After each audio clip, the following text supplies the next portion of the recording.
It's often just a good idea to take a moment and try to think about, okay, what exactly is it that I'm struggling with at the moment? What are the specific things that make me feel overwhelmed? And deciding, okay, what's the thing that I really need to be doing right now? What's the first step on that? And then taking action on it. Increase sales, improve margins, and grow your business. Guaranteed. Top secrets of marketing and sales. Now, David Blaze. Hi, and welcome to the podcast. In today's episode, co-host Jay McFarland and I will be continuing our discussion on how to avoid getting overwhelmed. Welcome back, Jay. Hey, David, it's good to be back. And I'm really glad we're following up on this topic because after we recorded the last podcast, we kind of sat around and continued the discussion and thought we need to share this with everybody as well. Before we were talking about self-awareness, but it really occurs to me that who you surround yourself with, especially on those days when you're feeling overwhelmed, that's going to be really important. Absolutely. And as you said, we started talking about it after the last podcast and the conversation got so good. I'm like, we need to hit record and just keep going on this topic because you raised a great point, particularly related to who we're surrounding ourselves with. And very often when we are in that negative state that we had talked about in the previous episode, where we bring the wrong us to work or the wrong us shows up to work, the unmotivated, unfocused version of ourselves show up.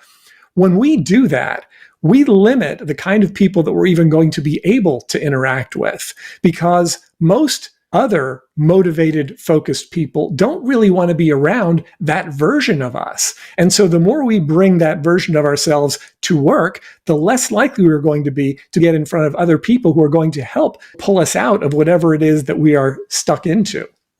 Yeah, and I think the exception to that, and I've experienced this, is if you have people who know you well enough and you've built trust with them and they are able to tell you and point out, is everything okay? Because you kind of feel like you're off your game a little bit today.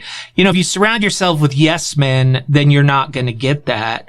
And if you surround yourself with people who are negative all the time, then they're going to be bringing you down even on the good days. So being able to assess your team and hire appropriately is so critical. And I don't think people really think about it in those terms.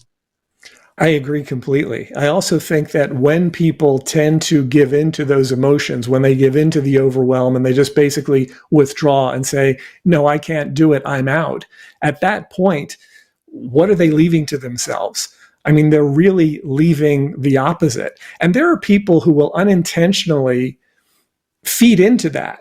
If you say, I'm just overwhelmed, I don't feel like doing this, they'll say, well, that's okay. Hey, you don't have to do it. And maybe that's true. And if it's something that's not good for you, you definitely shouldn't do it. But if it's something that you were committed to, that you really wanted to be able to accomplish, and you're having an off day and you make a decision like that, in a lot of cases, there's no going back on that.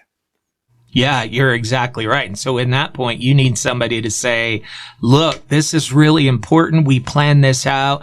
You got this. This is really important because if we can close this sale, then it's going to propel us forward.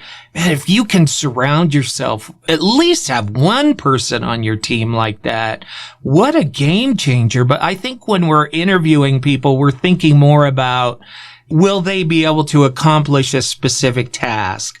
More than we're saying, will they fit into our culture?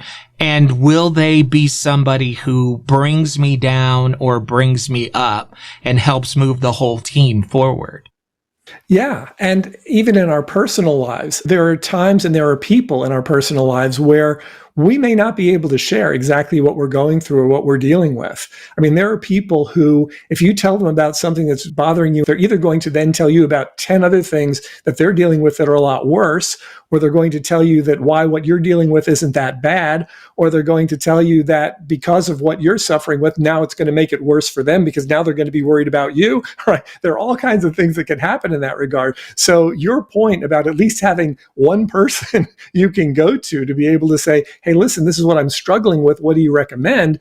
Is going to be really helpful.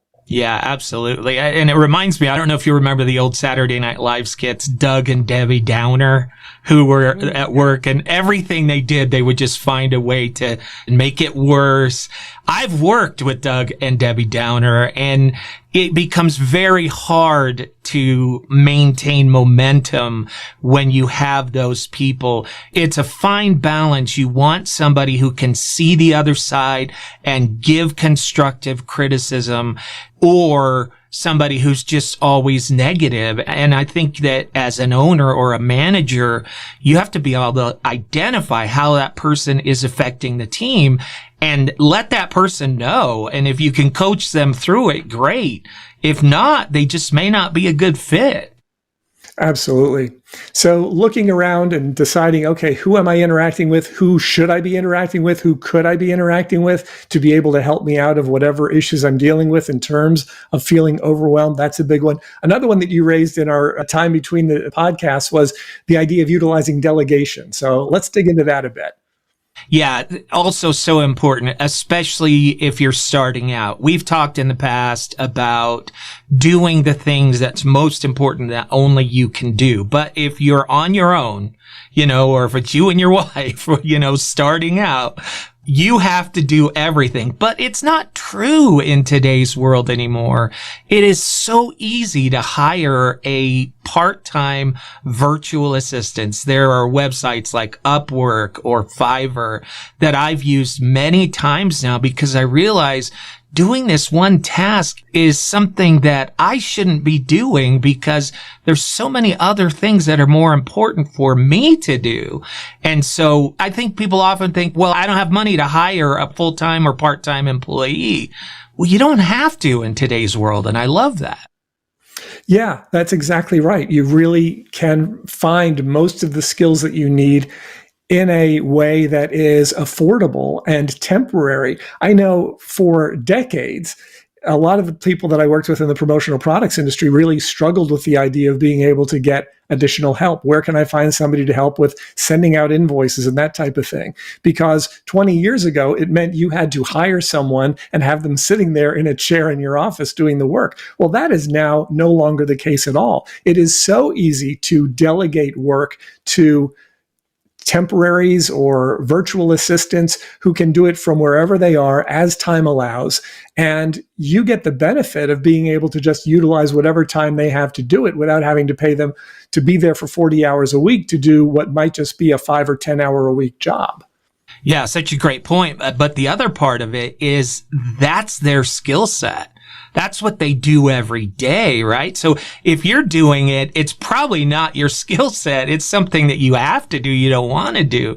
When you hand it over to a professional, like in promotional products, maybe somebody will ask you for logo design or creative layout or something like that.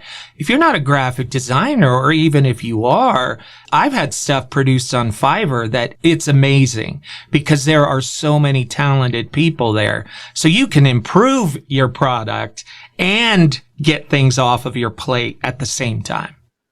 Yeah. In the early days of my promotional products business, I invested in a program called CorelDRAW, which of course allowed you to do graphic designs. I had no talent for doing graphic design, but I had CorelDRAW. And I made the mistake of thinking that if I had a tool that would allow me to create art, that I should actually create art, which was not the truth at all. It's like saying, here's a bunch of paintbrushes, go paint the ceiling of the Sistine Chapel, right? Just because you have the tools doesn't mean you have the skill. And so I learned fairly early on after that experience that it would make a whole lot more sense for me to pay someone to recreate a logo than for me to try to do it pixel by pixel, not being an artist, not being good at it, because I could spend 6 hours on a job that would take somebody who knew how to do it 15 minutes. And I did that very often in my business, and I'd never go back to that again.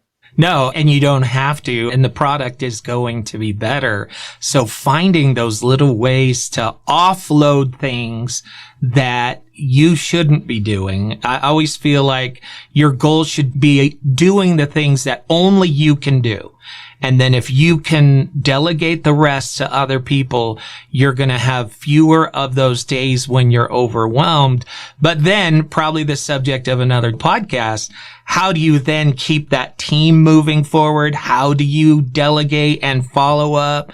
Because if you do that wrong, if you micromanage, things like that, then you could be destroying everything that you're trying to build. So these are all building blocks that we're talking about. Yeah. And for some people, delegating can become overwhelming because they're afraid to let go. So a lot of it, and just sort of circling back to the overall topic of feeling overwhelmed, it's often just a good idea to take a moment and try to think about, okay, what exactly is it that I'm struggling with at the moment? What are the specific things that make me feel overwhelmed? And we touched on this at the beginning of the last podcast, right? Making a list, writing them down, and then prioritizing and deciding, okay, what's the thing that I really need to be doing right now? And what's the first step on that? And then taking action on it, because that will then allow us to maybe get a little bit of traction on the important projects so we can start to feel less overwhelmed and feel more inclined to take a next step and a step after that. Yeah, I love it. I love it, David. How can people find out more?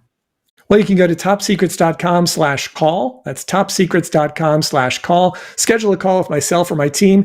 We can help you walk through whatever it is that you're dealing with, whatever issues you're struggling with. If there's an area in which you're feeling overwhelmed, particularly as it relates to growing your business, growing your sales, being able to keep up with everything on a day-to-day basis, we'd love to have the conversation. So schedule a call, and we look forward to talking with you.